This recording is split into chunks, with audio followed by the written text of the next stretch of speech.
Welcome back to Say No To Lashon Hara, Day 55. This series is being done for the continued health of Chana Bat Simafega. Many times throughout the day, we're gathering information, bits and pieces of statements, ideas, facts, dates, times, amounts. And as these bits of information come towards us, we can decide whether or not we agree that those things are facts or someone's opinion about what the facts are. Sometimes it's not so easy to be able to tell the difference between the two. And when it comes to Lashon Hara, sometimes people are willing to believe things that they may not know for sure are true, but also may find themselves leaning towards believing it. Maybe because it's exciting, maybe because they feel like they know that person, etc. However, what if the case is where you know absolutely, for sure, first-hand information, that all the facts that the speaker is saying are 100% true? As we said before, that could still constitute Lashon Hara, but the Chafetz Chaim goes one step further. Even if you know information is true, it doesn't mean that the interpretation of those facts as they are, which you know them to be true, are actually negative. In a scenario where you have a gathering of different facts that you know are true, you still have a mitzvah to say, B'tzedek tishpot amitecha, to judge your fellow friend in a positive way. So your job is to take that information and to construct it in a way where that sheds a positive light upon that person. Not doing that is transgressing the mitzvah of judging people favorably. And if you heard it from someone else, you would also have the avera, the sin of accepting Lashon Hara. The Chafetz Chaim brings an example. Imagine someone's walking down the street.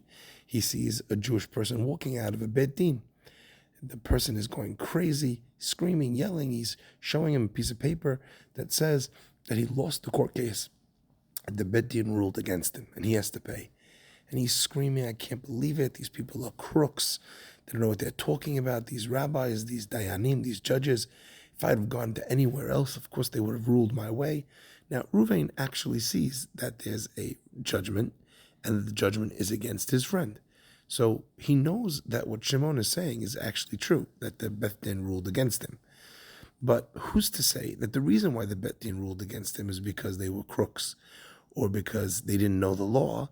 Maybe they did know the law, and maybe they're honest, and actually his friend who's going crazy doesn't really know what the halacha should be. Now, imagine in that scenario, you're trying to calm Shimon down and you say, yes, absolutely, they're crooks.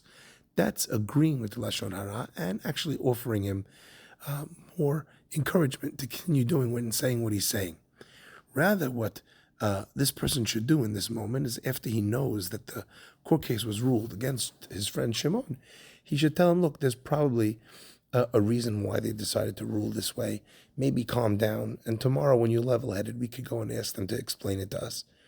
Or to calm him down and say, listen, even if it was a court case that was thrown, and even if the other person was lying and he fooled the judges, maybe the judges were fooled, don't worry, Hashem has many ways to be able to get that money to you. In those scenarios where Reuven does that, that's how the optimal way to behave is. However, what if Reuven says, you know what, you're right, the judge has made a mistake, it's terrible, because he thinks that's what a good friend should do. Well, actually, he wasn't there, he doesn't know the full story. That's accepting Lashon Hara, encouraging bad speech, and actually is probably going to result in Shimon going and telling this skewed story to many more people.